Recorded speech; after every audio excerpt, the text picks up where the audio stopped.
പിതാവിൻ്റെയും പുത്രൻ്റെയും പരിശുദ്ധാത്മാവിൻ്റെയും നാമത്തിൽ ആമേൻ. കഴിഞ്ഞ ദിവസം വാർത്താ ചാനലുകളിൽ ഒരു വീഡിയോ കാണുവാനിടയായി.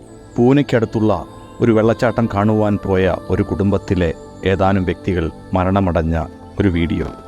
വെള്ളച്ചാട്ടം അടുത്തുനിന്ന് കാണുവാനായിട്ട് പാറക്കൂട്ടങ്ങളിൽ കയറി നിന്നിരുന്ന ആ കുടുംബത്തിനടുത്തേക്ക് മലവെള്ളം ആർത്തിരമ്പിയെത്തി. രക്ഷപ്പെടുവാനായി അവർ കെട്ടിപ്പിടിച്ച് നിന്നു നോക്കി. പുറത്തുനിന്നുള്ള ആളുകൾ കയറൊക്കെ എറിഞ്ഞു കൊടുക്കുവാൻ ശ്രമിക്കുന്നതിനിടയ്ക്ക് ഏകദേശം 10 പേരോളം ഒഴുക്കിൽപ്പെട്ടു. കുറച്ചുപേരെയൊക്കെ രക്ഷിക്കുവാൻ ആളുകൾക്കായി 5 വയസ്സുള്ളൊരു കുട്ടിയടക്കം കുറേ പേർ മരണമടഞ്ഞു. സന്തോഷപ്രദമായ ഒരു യാത്രക്കിടയ്ക്ക് സംഭവിച്ച ഈ ദുരന്തം നഷ്ടത്തിൻ്റെതായ ഒരു കഥയാണ് നമ്മോട് പറയുന്നത്. ഈ സംഭവത്തിന് നമ്മളോടൊരു സന്ദേശം പറയുവാനുണ്ട്. ജീവിതത്തിൽ എപ്പോൾ എന്തു സംഭവിക്കുമെന്ന് നമുക്ക് ആർക്കും പറയുവാൻ സാധിക്കുകയില്ല. നമ്മുടെ ജീവിതം ഒരു യാത്രയാണ്. നമ്മൾ നടത്തുന്ന സാധാരണയുള്ള യാത്ര പോലെ തന്നെ നമ്മുടെ ജീവിതവും ഒരു യാത്രയാണ്. ഈ യാത്രയിൽ പലതും അപ്രതീക്ഷിതമായി സംഭവിക്കാം, വരുവാനിടയാക്കാം. അതുകൊണ്ട് നമ്മൾ മനസ്സിലാക്കേണ്ട ഒരു കാര്യമുണ്ട്. എപ്പോഴും നമ്മൾ ഒരുങ്ങിയിരിക്കണം. രണ്ടാമതായിട്ട് എപ്പോഴും നന്ദിയുള്ളവരായിരിക്കണം.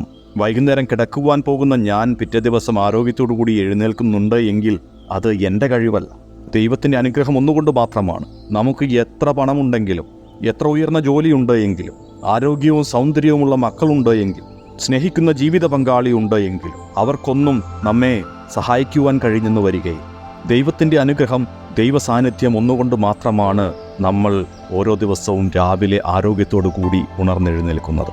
അതുകൊണ്ട് ദൈവത്തോട് നന്ദി പറഞ്ഞുകൊണ്ട് നല്ല ഒരു ജീവിതം തന്നതിന്, നല്ല ഒരു കുടുംബത്തെ തന്നതിന്, എൻ്റെ ചുറ്റും എപ്പോഴും എന്നെ സഹായിക്കുവാൻ ആളുകളെ തന്നതിന് ദൈവത്തോട് നന്ദി പറയാം.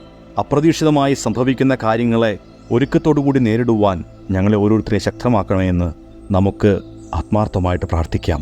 സർവശക്തനായ ദൈവം നമ്മെല്ലാവരെയും സമർത്ഥമായിട്ട് അനുഗ്രഹിക്കട്ടെ. പിതാവിൻ്റെയും പുത്രൻ്റെയും പരിശുദ്ധാത്മാവിൻ്റെയും നാമത്തിൽ ആമേൻ. ആയിരം മെഴുതിരികൾ തെളിയും സന്നിധിയിൽ അതിലൊരു മെഴുതിരി പോലൊരുകുന്നകത്താരിൽ ആശ്വാസനാളമായി തെളിയൂ മാതാവേ. ആയിരം മെഴുതിരികൾ തെളിയും സന്നിധിയിൽ അതിലൊരു മെഴുതിരി പോലൊരുകുന്നകത്താരിൽ ആശ്വാസനാളമായി തെളിയൂ മാതാവേ.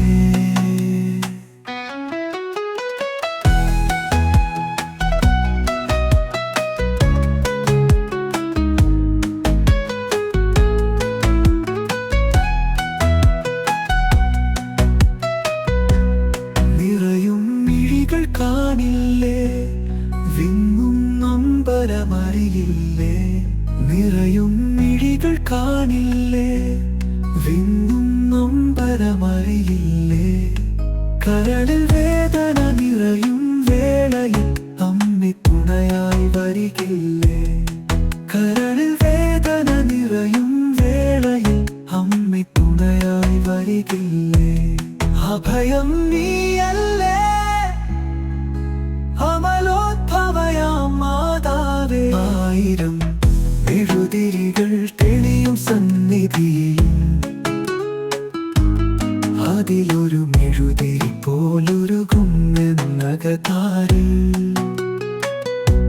ആശ്വാസനാളമായി തെളിയൂ മാതാവേ.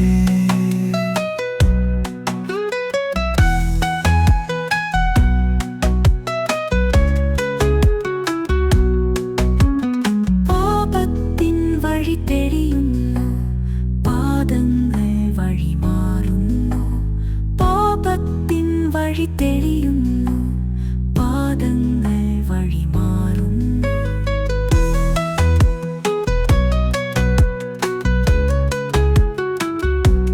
വഞ്ചന നിറയും ലോകം ചുറ്റും തിന്മകളെങ്ങും പെരുകുന്നു, വഞ്ചന നിറയും ലോകം ചുറ്റും തിന്മകളെങ്ങും പെരുകുന്നു. അഭയം നീയല്ലേ അമലോദ്ഭവയാം മാതാവേ. ആയിരം മെഴുതിരികൾ തെളിയും സന്നിധിയിൽ പോലൊരുകുന്നെന്നകതാരിൽ ആശ്വാസനാളമായി തെളിയൂ മാതാവേ.